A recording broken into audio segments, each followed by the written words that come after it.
Welcome back, guys, to this episode and this very hot topic. Huku ni moto tu kunawaka. I hope you've taken a good break because it's gonna be hot. It's continuing to be hot. I am your good host, Muringi and Murugi. Yeah, and so we are talking about reasons why financial issues arise in marriage. And before we went for the break, we were talking about hidden debts and financial secrets. Yeah. And so that's what we are continuing to talk about. And maybe kabla nisahau, there's this story I've just remembered of this friend of mine. Hatutasema jina tusikutwe. So we are withholding names. So there's this friend of mine. Now hapa ni financial secrets, yeah? Alikuwa ameambia the partner hana pesa, it's a lady, hana pesa, hana kitu, analala njaa, stima hana kitu yoyote, hakuna kitu wako nayo. So well, this is a funny story, guys. So after like 2-3 days, see kijana kasababisha, like the good man that he is, yeah, Faida. Mm-hmm. So after a few days, this lady aka lose 15 G's from her account. So apparently she had 15K. No. And who else to tell apart from the partner? You know, the poor, the verified. So the partner just looked at her. Come on, babe. I thought you didn't have money. I thought you didn't have money. 15 G's imetoka wapi? Unalala njaa hadi unalala kwa sakafu. There's nothing in the house. Nothing. So hebu imagine you were that spouse kwanza ungedu nini? I'm like, sasa wewe nikufanyie hivi surely. No.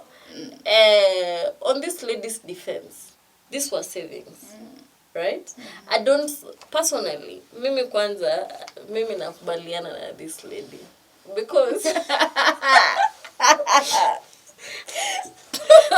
to my reason. Because you're not supposed to not have savings. You can't use all your money. Until now, every little thing that you need, unatoa kwa savings. First of all, I believe pesa yako ikiingia, whether it's salary, whether you're an entrepreneur, whichever work you do, pesa yako ikiingia, first thing, save. For the bad days, yeah? We do not save at in the occasion nikitaka kukula pizza, I can go back to my savings and kula pizza, right? So this lady was justified kusema sina pesa because ile pesa yenye tumeweka tumepangia ndio ya kuspend, in all honesty imeisha. Right? So sina pesa. The only thing I have is my... What do you think? From a financial scope, she's justified. Yeah. But I'm like...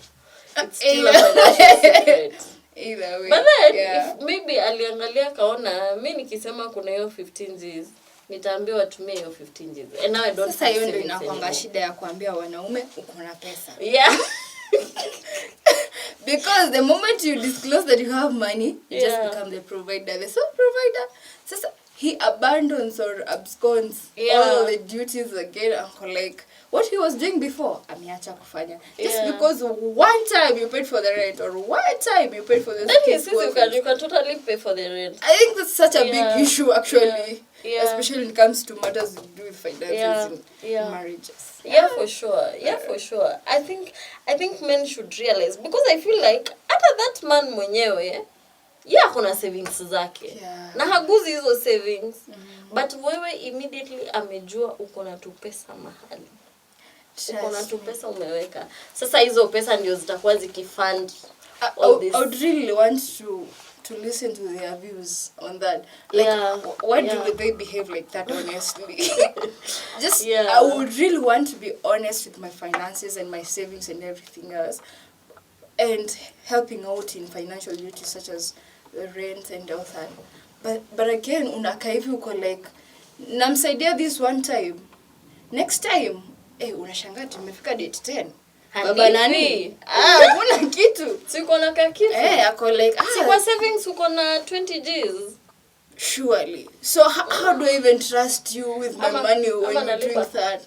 By the way niko na mtu ninajua the husband pays kama rent ni 10 Gs analipanga 8 Gs afu ana chill ako like ana chill because this lady alimuonyesha ukichelewa you know I can chip in and do imagine that's such a big issue kwanza size yeah I don't know until men show up to be real men and say like I know you helped me with the financial duties last month this month I'm gonna handle it and own up to your tasks for sure kindly for sure. It's also the same na these women when you've lived with a man you feel like this man pesa yake hautawahi jua what happens ama he's just not responsible with his money so ana decide mimi nikipata tu pesa kachama kaplot unapata madhe akona ploti kama rentals mamando akona rentals anaingizanga tu pale pesa zake zote zinaenda ushago kwa mama yake sijui kwa nani na tuchama yeye ndiye anakwanga wale mama wanakopeanga watu mama miradi pale kwa mtaa ukitaka sijui hizo hizo za kukopeshwa Merry Road those tuchama unasikianga hebu enda kwa mama fulani your husband is always broke he's wondering mama anatoanga wapi akienda kumuuliza mother anamwambia ni pesa za mama ni pesa za chama pia okay I will okay it's not like it's a good habit financial habit but well when I can't trust that even after me helping out you will chip in what do you expect because surely okay as you said you're the provider and I'm just trying to help you know I'm your helper I'm just trying to help you know and maybe make our lives better kidogo before you stabilize or something but the moment you do as a man can you please fill the gap and you know stop absconding duties that it's so due nililipa once nimi nitakuwa nikilipa every time no cool. I think that's very good advice to give people who are already in a marriage situation because you see if you're already there then I don't think history ya kuficha sijui tu unaficha kashamba unaficha sasa ukiweza kufa na hujaambia mtu actually and now there are 20 pieces of land unafikiria nobody knows unclaimed assets zinatokanga wapi hizo yenye kiere hushinda wakiannounce revenue authority what they announce unclaimed assets because someone died long ago hakuna mtu anajua alikuwa na property worth millions and billions of what for sure what for so, I think in such nini part of the solution not even from our research I don't know what the research says but part of the solution would be can you give room and give a conducive environment where your partner feels safe to share with you things that they're thinking about investments zao without you feeling like you want to overly control because me telling you that I have savings and I'm not saying that was the situation of this other the story I've given but most people if I come and tell you I have 20 Gs sasa ushaanza kupangia my 20 Gs not cool na nimekwambia nimesave nimeweka tu pesa mahali 20 Gs now every other time you're somebody's husband you're somebody's fiancé every other time this girl wants a shoe unamwambia siko na 20 Gs but bro I thought I told you is only savings right I think maybe next time I don't know whether we will do it next time maybe we can focus on okay right now we're discussing on marriages but I feel even relationships for sure for sure financial secrets just have a create room where this person feels safe to come and explain to you about their finances about their assets without you feeling first of all entitled You cannot feel entitled to your man's money. And I'm telling you, that is such it's a problem most of us ladies have. And I won't even say men. Kama unajua your man amepata ka 20k mahali, bas, ushajua sherehe ndio hiyo. Ushajua, well, I might get a new pair of shoes. And if he doesn't do something, now you're all mad. Tuonge ukweli, people. Let's speak the truth. We all know you people. Tunajua that's how we are. But can we be better partners? Can we give our partners room and make it conducive for them in a way that they feel like they can come and share with us their finances? And you see, if he or she shares with you about her finances, Leo, then you don't become overly controlling. Ashie nawe kesho, you be the same. Kesho kutwa atakuja kuuliza aje, nimepata hii 20 Gs, what do you think we should do? Atakuinvolve sasa. You create space, right? For trust, financial trust. And that is why you see people like akina, let me quote some of the YouTubers I follow now wenye mta relate now, people like Kabiwa Jesus. Them they say wanakeleanga pesa hapo, then they wanatoa we need pesa ya, then they do, you shika your pocket ndio hii, my pocket ndio hii, tuna save hii hivyo. You see, you only get to that point if you're open about the money yenye naingia huko. Lakini kama ulificha ya chama, mwingine akaenda kapiga kabiz pale, akapiga kadil, akakuja akakwambia babe sasa tukupata pesa. Hiyo ndio kwanza nitakuwa na do. Nimepata ka 5 Gs, imagine. Hapo ka 5 Gs nikakuletea kadhaa kwa sababu already anajua you as a woman una expect. Nikakuletea ka 5 ka 1k ama nikafanya sijui nini, nikatumia madhe sijui nini, you end up not getting anything. Kumbe umse alipiga deal ya 100 Gs. And now there's nothing you're getting because anajua akikuletea utakuwa over controlling na your story. The other thing I need to say, now for people who are not yet married, can you please stop marrying just for the sake of it? Right? Where? Can you please, there's really no, and I think this is a topic we are going to talk about extensively. There's no perfect age for marriage. Wachana na vile society ilikwambia ati sijui msichana umefika. We are going to talk that extensively because we are both not married, and we both have stories of vile watu wanakuja na kwambia Murugi, what's happening? Sasa wewe ukiattend tu harusi ya mtu hivi, the next mama mnapatana naye huko kwa hiyo harusi ama next anakuambia sasa ni wewe ni hapo umebaki wewe ndio tumengoja kama sherehe ngoja why kitakuja rini why you see. And so you're making people get into marriage with people they don't they cannot be free with, people they cannot have some of these conversations with, and upon your easy conversations, easy issues za finances zinatoka. Because you guys are not even friends. You can't even talk about such issues. You got married because you're 23 and there's, you know, and everyone expects you to be married. Yeah. Well, okay, so there was the other issue of unequal financial contribution. Yeah. That's also a big one. That's also a big very one. major thing. And I think discussing financial issues, especially in a marriage setup, is important. And I think that is you made a very good point of ile point ya kwanza. Communication is everything. Communication is everything. Because let me tell you, we were talking tukiongelea kuhusu how to gawanya finances.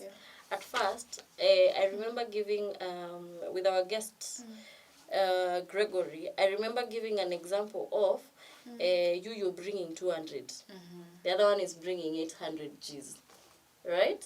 So how do you deal with that? You see, now, if there's no conversation hapo katikati, then that's going to be a very big issue. Because now, it even becomes a power play. Right? Unaona mtu, afu, ndio maana unaona, unasikia wanaume huku nje wanasema, wanawake wenye wako na pesa, hawasikizangi mtu, because anafeel ako na do. And by the way, most of those ladies are very much feared. because a man does not want to marry his fellow man. Right?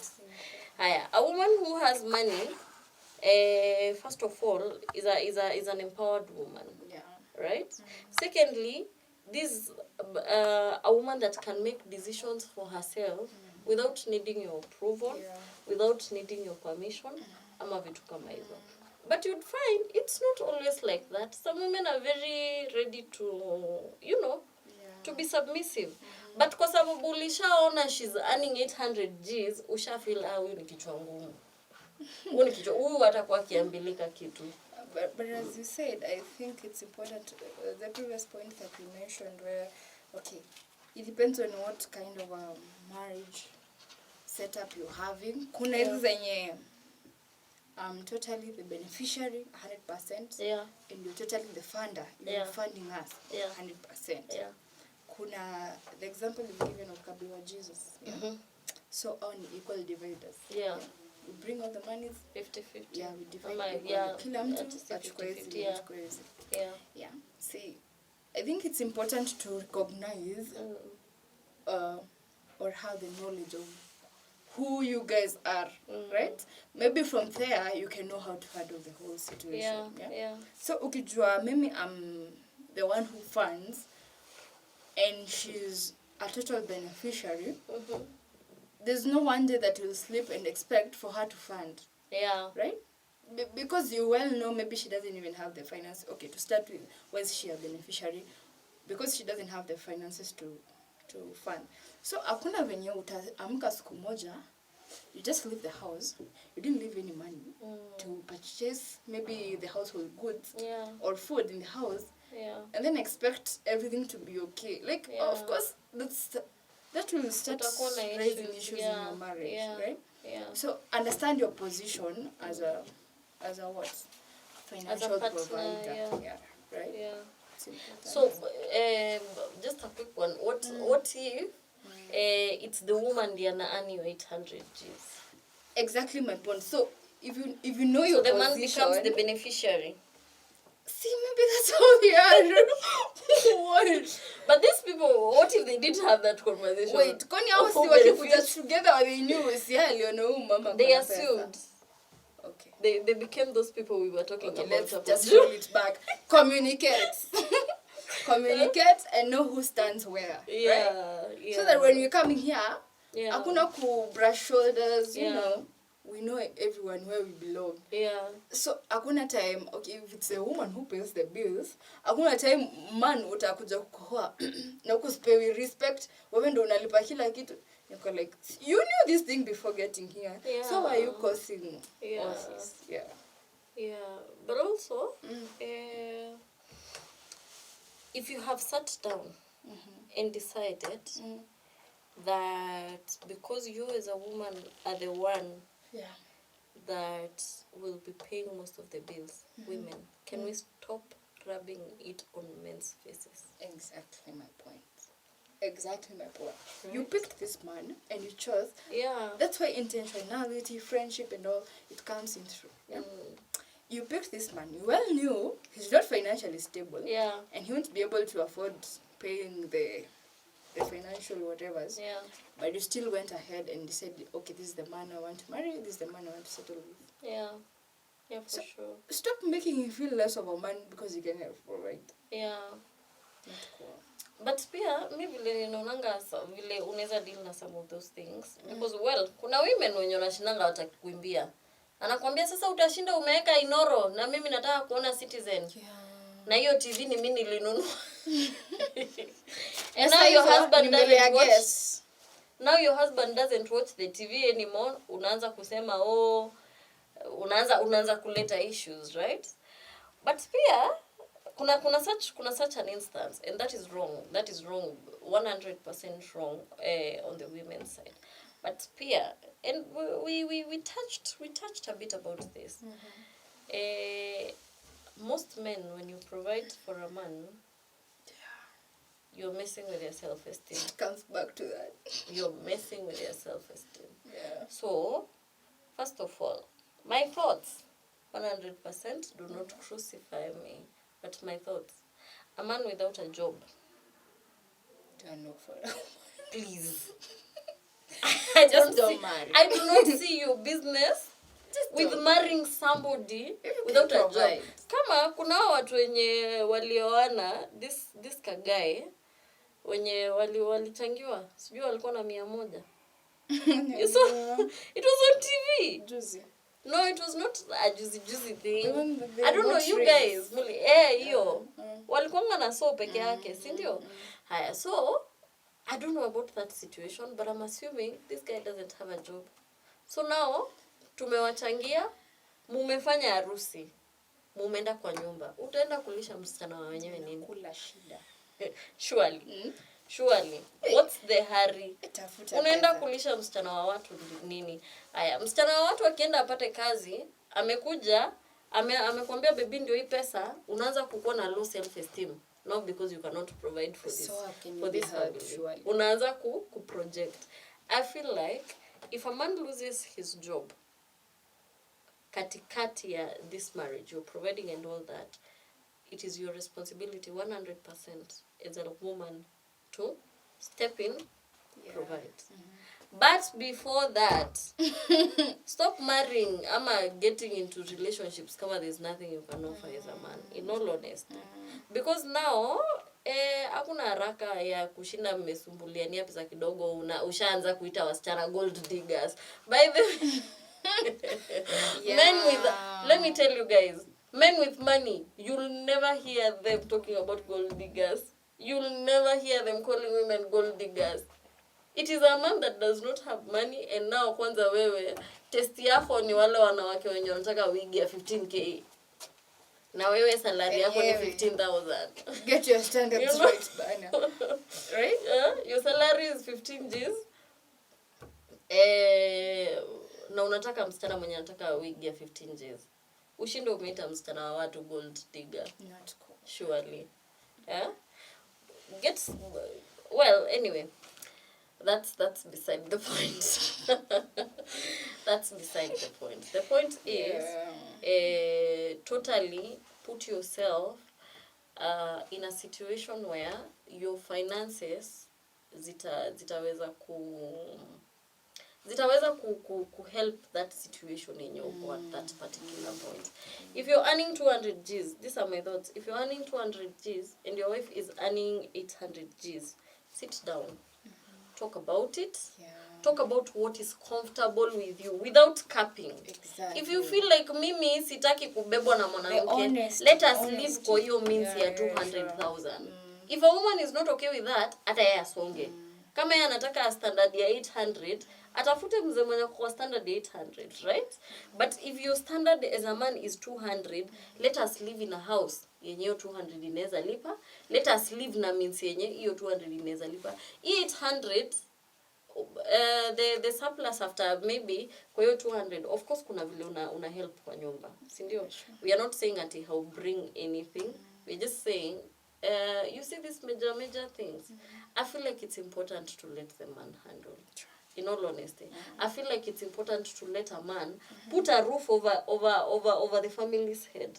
So that hata akienda kwa hiyo nyumba, I feel ni kama anaenda nyumba ya sijui. I feel ni kama anaenda kuwekwa.